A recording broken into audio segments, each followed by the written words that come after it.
Hi friends, welcome back to Nistha gallery. അപ്പോൾ ഇന്ന് ഞാൻ നല്ലൊരു ഹെൽത്തി ആയിട്ടുള്ള ഹൽവയുടെ റെസിപ്പി ആയിട്ടാണ് വന്നിട്ടുള്ളത്. അപ്പോൾ റെസിപ്പിയിലേക്ക് കടക്കുന്നതിന് മുൻപായിട്ട് ഞങ്ങളുടെ ചാനലിൻ്റെ പുതിയ ഇൻട്രോ ഒന്ന് എല്ലാവരും ഒന്ന് കണ്ടു നോക്കുക. അതിനുശേഷം നമുക്ക് റെസിപ്പിയിലേക്ക് പോകാം.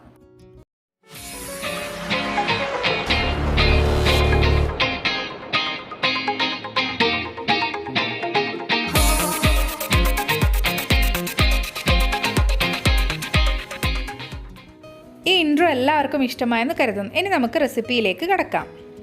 ഹെൽത്തി ആയിട്ടുള്ള ഹൽവ എന്ന് പറഞ്ഞല്ലോ, എന്താണെന്നല്ലേ നമ്മുടെ കടല ഹൽവ. അപ്പോൾ ഇത് തയ്യാറാക്കുന്നത് എങ്ങനെയാണെന്ന് നോക്കാം. ഞാനിവിടെ 1 കപ്പ് കടല എടുത്തിട്ടുണ്ട്, ഒരു ബൗളിലേക്ക് ഇട്ട് കൊടുത്തിട്ടുണ്ട്. ഇനി നമുക്ക് ഇത് കുതിർത്തി വെക്കാൻ ആവശ്യമായ വെള്ളം ഒഴിച്ചു കൊടുക്കാം. ഞാനിത് രാത്രിയാണ് കടല വെള്ളത്തിലിട്ട് വെച്ചിട്ടുള്ളത്.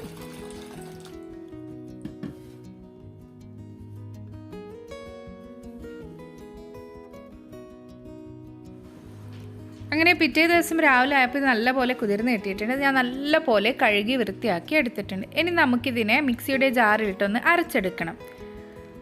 അപ്പോൾ നമുക്ക് ഈ കടലയെ ഒന്ന് മിക്സിയുടെ ജാറിലേക്ക് ഇട്ട് കൊടുക്കാം.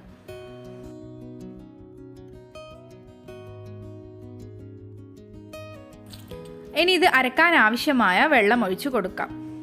ഞാനിവിടെ ഒരു കപ്പാണ് വെള്ളം ഒഴിച്ചു കൊടുത്തിട്ടുള്ളത്. നല്ലപോലെ ഇതൊന്ന് അരച്ചെടുക്കാം. അങ്ങനെ ഞാനിത് നല്ല പേസ്റ്റ് പോലെ അരച്ചെടുത്തിട്ടുണ്ട്. ഇനി നമുക്കിതൊരു അരിപ്പയിൽ വെച്ച് നല്ല പോലെ ഇതൊന്ന് അരിച്ചെടുക്കണം. അപ്പോൾ നമ്മുടെ ഈ കടല പേസ്റ്റ് ഇതിലേക്ക് ഒഴിച്ചു കൊടുക്കാം. നല്ല പോലെ അതൊന്ന് ഒരു സ്പൂണ് വെച്ചിട്ട് ഇതുപോലെ അരിച്ചെടുക്കാം.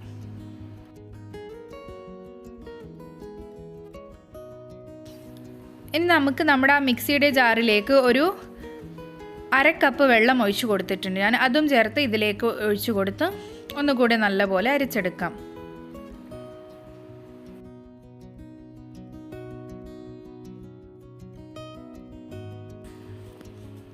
അപ്പോൾ ഏകദേശം ഞാനിവിടെ അരിച്ചെടുത്തിട്ടുണ്ട്. ഇനി നമുക്ക് നമ്മുടെ ഈ അരിപ്പയിലേക്ക് ഒരു 1/2 കപ്പ് വെള്ളം കൂടി ഒന്ന് ഒഴിച്ചു കൊടുക്കാം. ഒന്നുകൂടി നല്ല പോലെ അരിച്ചെടുക്കാം. നമുക്ക് ആ കടലയുടെ ആ കറുപ്പ് കളറിലുള്ള തൊലി ഇതിൽ കാണുന്നത് വരെ നമുക്കിത് നല്ല പോലെ അരിച്ചെടുക്കണം.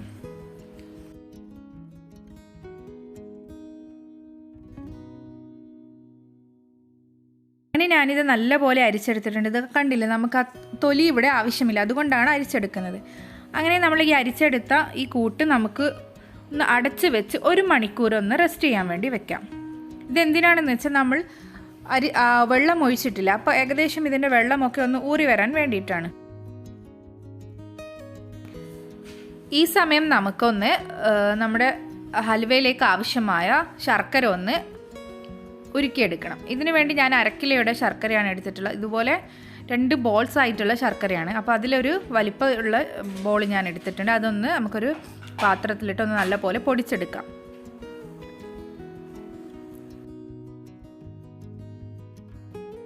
അങ്ങനെ ശർക്കരയൊക്കെ ഞാൻ നല്ലപോലെ പൊടിച്ചെടുത്തിട്ടുണ്ട്. ഇനി നമുക്കിതൊന്ന് ഉരുക്കിയെടുക്കണം. ഇതിലേക്ക് ഒരു 1/2 കപ്പ് വെള്ളം ഞാൻ ഒഴിച്ചു കൊടുത്തിട്ടുണ്ട്. ഇത് നല്ലപോലെ ഒന്ന് സിറപ്പാക്കി എടുക്കാം. അങ്ങനെ ഞാൻ ശർക്കര ഇവിടെ നല്ലപോലെ ഉരുക്കിയെടുത്തിട്ടുണ്ട്. അങ്ങനെ 1 മണിക്കൂറിന് ശേഷം നമ്മൾ നേരത്തെ അരിച്ച് വെച്ച ആ മാവ് ഒന്ന് നോക്കാം.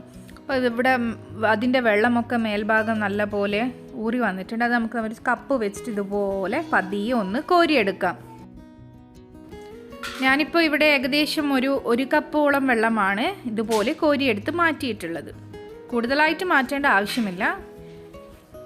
ഇനി നമുക്കിതൊരു സ്പൂണ് വെച്ച് എല്ലാം നല്ല പോലെ ഒന്ന് മിക്സാക്കി എടുക്കാം.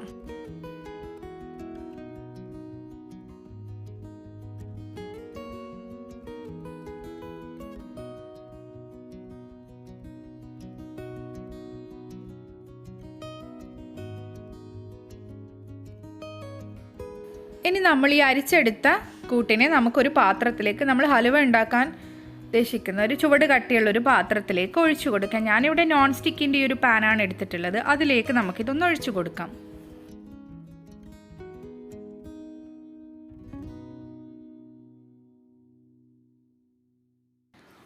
ഇനി ഇതിലേക്ക് നമ്മൾ നേരത്തെ ഉരുക്കിയെടുത്ത ശർക്കരയും ഒന്ന് അരിച്ചെടുക്കാം.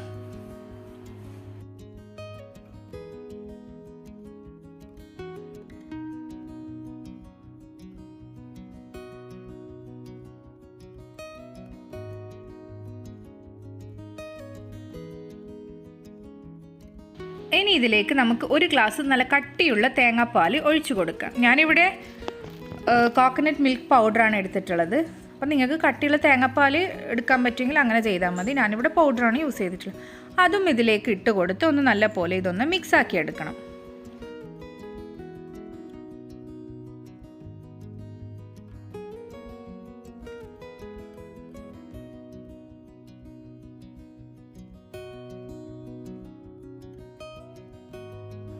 ഇനി നമുക്കിതിനെ അടുപ്പിലേക്ക് മാറ്റി കൊടുക്കാം.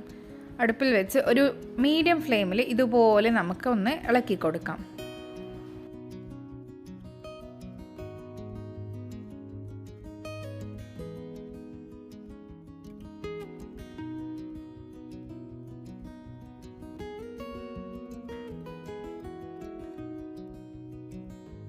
ഞാൻ ഇതുപോലെ ഒരു 10 മിനിറ്റ് മീഡിയം ഫ്ലെയിമിൽ ഇട്ട് ഇളക്കി കൊടുത്തിട്ടുണ്ട്.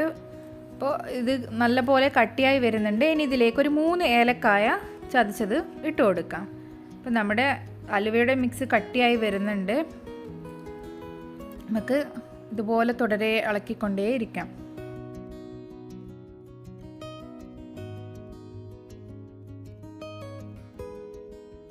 ഇനി നമുക്കിതൊന്ന് അടച്ച് വെച്ച് വീണ്ടും ഒരു 10 മിനിറ്റ് മീഡിയം ഫ്ലെയിമിൽ കുക്ക് ചെയ്തെടുക്കണം. ഇത് തിള വരുന്ന സമയത്ത് നമ്മുടെ കയ്യിലൊക്കെ തെറിച്ച നല്ല ചൂടാണ്. അതുകൊണ്ടാണ് ഇത് അടച്ചു വെച്ചിട്ട് ഇങ്ങനെ വേവിച്ചെടുക്കുന്നത്.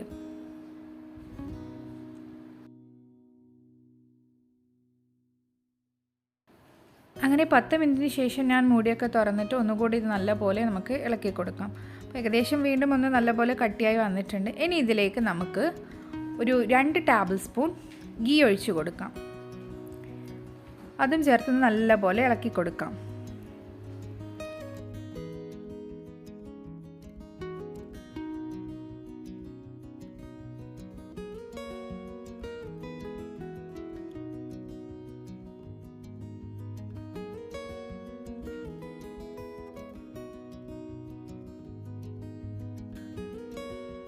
നല്ലപോലെ ഇത് കട്ടിയായി വരുന്നുണ്ട്. ഇനി നമുക്ക് ഇടയ്ക്കിടെ ഇതിലേക്ക് കുറച്ചായി ഗീ ഒഴിച്ചു കൊടുക്കാം.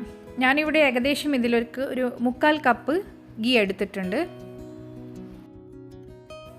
ഗീക്ക് പകരം നിങ്ങൾക്ക് ഓയിൽ ഒഴിച്ചു കൊടുക്കാം. ഞാനിവിടെ കുറച്ചും കൂടി ടേസ്റ്റി ആയിട്ട്, എന്നാൽ കുട്ടികൾക്കൊക്കെ കൊടുക്കുമ്പോൾ ഹെൽത്തി ആയിട്ടുള്ളത് നമ്മുടെ ഗീ ആണല്ലോ, അതുകൊണ്ട് ഞാൻ അങ്ങനെ ഗീ ആണ് എടുത്തിട്ടുള്ളത്. അപ്പോൾ ബാക്കിയുള്ള ഗീയും ഞാൻ ഇതിലേക്ക് ഒഴിച്ചു കൊടുത്തിട്ടുണ്ട്. നമുക്ക് നല്ല പോലെ ഇതൊന്നിങ്ങനെ ഇളക്കിക്കൊണ്ടേയിരിക്കാം.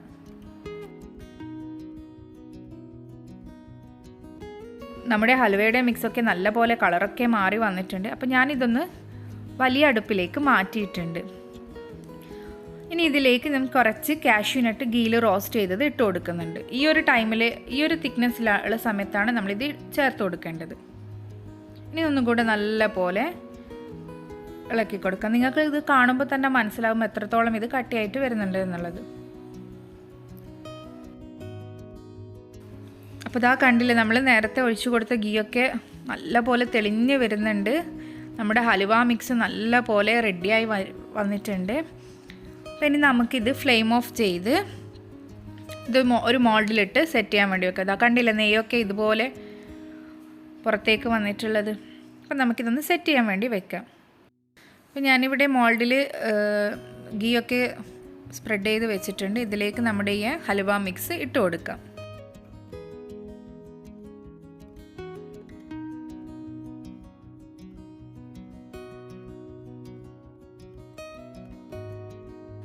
ഇത് സെറ്റ് ചെയ്താൽ വെച്ച് നമ്മൾ ചൂടാറുന്നത് വരെ വെയിറ്റ് ചെയ്യണം. ആ സമയമാകുമ്പോഴേക്കും ഇത് നല്ല പോലെ കുറച്ചുകൂടെ ഡാർക്ക് കളറായിട്ടുണ്ടാകും. അപ്പോൾ ഇതിൻ്റെ നല്ല പോലെ ചൂടാറിയിട്ട് വേണം ഇത് നമ്മൾ കട്ട് ചെയ്യാൻ വേണ്ടിയിട്ട്. ഇത് എല്ലാ ഭാഗവും ഇതുപോലെ നമുക്കൊന്ന് ലെവൽ ചെയ്ത് കൊടുക്കാം. ഇത് നല്ല പോലെ ഇതൊന്ന് ചൂടാറാൻ വേണ്ടി വെയിറ്റ് ചെയ്യാം. അങ്ങനെ നമ്മുടെ ഹലുവ ഇവിടെ നല്ല പോലെ ചൂടാറിയിട്ടുണ്ട്. ഇനി നമുക്കിതിനെ ഒരു പ്ലേറ്റിലേക്കൊന്ന് തിരിച്ചിട്ട് കൊടുക്കാം. അതാ കണ്ടില്ലേ, നമ്മുടെ കടല ഹലുവ ഇവിടെ നല്ല പോലെ സെറ്റായി കിട്ടിയിട്ടുണ്ട്. ഇനി നമുക്കിതൊന്ന് കട്ട് ചെയ്തെടുക്കാം.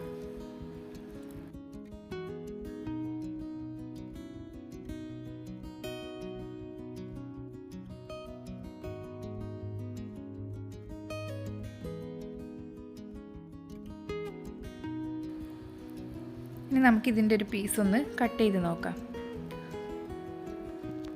ഇതാ കണ്ടില്ലേ, നല്ല സോഫ്റ്റായിട്ടുള്ള ഹലുവയാണ് നമുക്ക് കിട്ടിയിട്ടുള്ളത്. അപ്പോൾ എല്ലാവരും ഇതൊന്ന് ട്രൈ ചെയ്ത് നോക്കുക. കുട്ടികൾക്ക് വേണ്ടി നമുക്ക് വീട്ടിൽ തന്നെ തയ്യാറാക്കാൻ പറ്റിയ നല്ല ഹെൽത്തി ആയിട്ടുള്ളൊരു കടല ഹൽവയാണിത്. അപ്പോൾ എല്ലാവരും ഇത് ട്രൈ ചെയ്ത് നോക്കിയിട്ട് നിങ്ങളുടെ വിലയേറിയ അഭിപ്രായം ഞങ്ങൾക്ക് കമൻറ്റ് ബോക്സിലൂടെ അറിയിക്കുക. ആദ്യമായിട്ടാണ് ഞങ്ങളുടെ ചാനൽ കാണുന്നതെങ്കിൽ സബ്സ്ക്രൈബ് ചെയ്യുക. പുതിയ വീഡിയോസുമായി വീണ്ടും കാണാം. Thank you for watching.